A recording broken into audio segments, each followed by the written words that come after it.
Mr.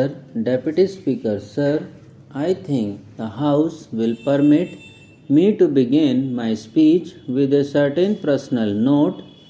The Prime Minister, in his budget speech, referred to the year 39 years ago when, in a more difficult situation, Prime Minister Jawaharlal Nehru presented the budget. The House will remember that at that time it was an unprecedented shake-up in the Finance Ministry in which the Finance Minister, the Principal Finance Secretary, the Chairman of the LIC and other senior ministers and secretaries had to leave just a few weeks before the budget. At that time, it was a sheer miracle that I escaped. I consider it a miracle. I was the only person to assist the Prime Minister Jawaharlal Nehru in presenting the budget and in conducting both the houses. It is a matter of great honor and privilege which I recollect after 29 years that Prime Minister Nehru commanded the work that I humbly did to assist him in those difficult times. Today, the Prime Minister's budget speech clearly and sincerely puts the economic development of this country on the path charted by Jawaharlal Nehru. It is borne not only by the three quotations of Nehru in his speech, but also by the form and content of his analysis of the economic scene and the measures proposed by him. It also reflects Prime Minister's distinct personality. He has not given to political or populist approach. He acknowledges the seriousness of the challenges on the economic front and reveals an attempt to respond to them with utmost seriousness. His speech distinguishes itself by his honesty of purpose and seriousness of the proposals that he has made. His budget speech also clears several myths. He has demolished several myths. The commitment to wage a battle for eradication of poverty has been reimposed. Whatever the Honorable Minister on the other side may say, this is a rededication with all vigor and force of his commitment for the eradication of poverty. This is also based on productive employment of the people, creating so many man hours and man days.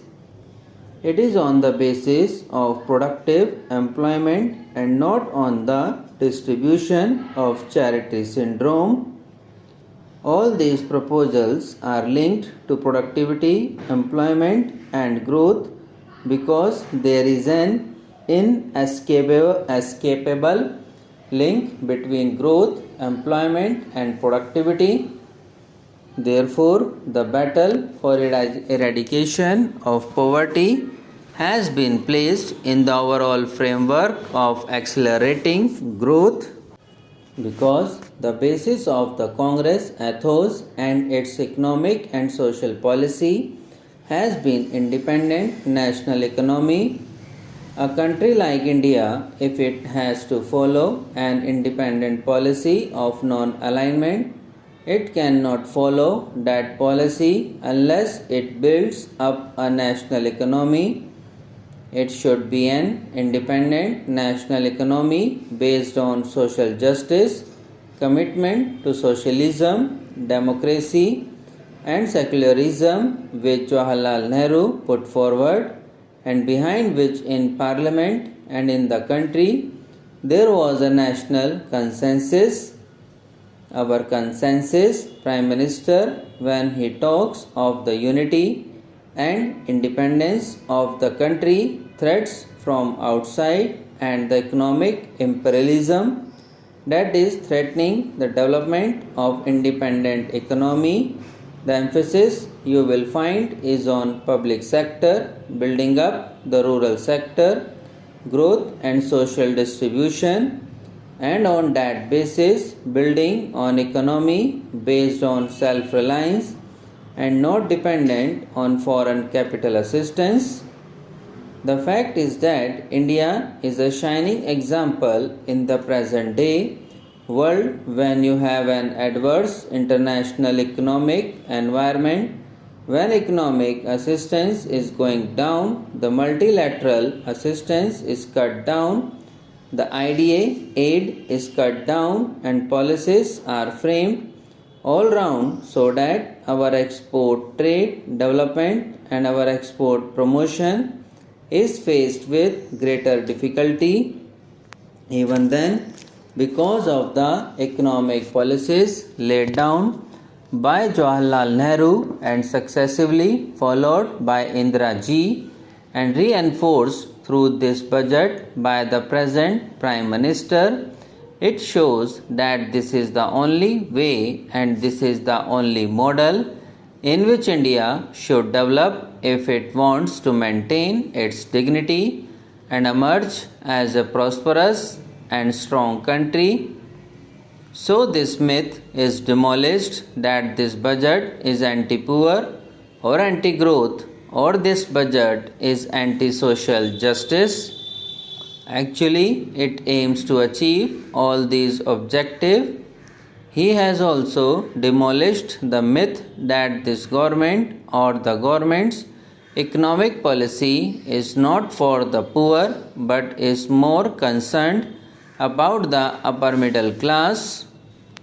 This is all demolished, and I think it is necessary that in this house there is consensus behind the new path, or rather the new enforced path that is sought to be made by this budget. Similarly, the budget aims at promising growth, and if you see, you will find that a number of concessions have been given to industries engaged in mass consumption goods, not caring to the needs of the affluent. A number of measures have been suggested. I need not go into that.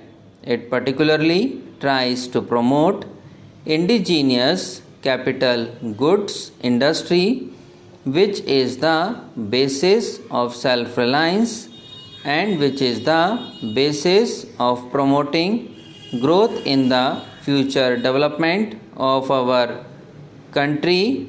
I need not go into that. Subscribe now and press the bell icon. Never miss an update.